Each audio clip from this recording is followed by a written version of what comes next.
So in my experience in this day and age, if you want to stay booked as a content creator, you need to be flexible. So earlier this week, I did some interviews for a long-term client of mine. Yesterday, I was editing those interviews.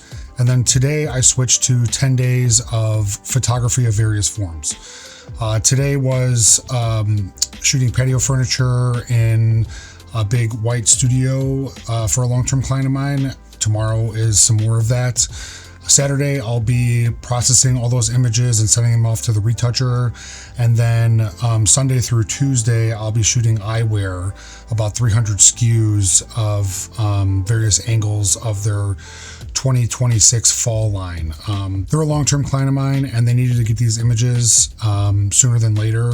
So I had to squeeze them in between two other projects. So I'm shooting them Sunday, Monday, and Tuesday. And then Wednesday, I start shooting corporate event photography for a 4-day conference at McCormick Place. Jamie Link Photography is the official company that's covering this event, and it's about 25 to 30,000 people doing various demos, and they have the whole west side of McCormick Place for 4 days straight. So I'll be covering it with two other photographers that I've worked with in the past that are great, and I'm really looking forward to flexing my corporate event muscles, as I haven't done that in a while. So, and then the following week I have some more video work and some more commercial work. So in order to be successful as a videographer, as a photographer, content creator, whatever you want to call it, you have to be very flexible because you never know what your clients are going to throw at you.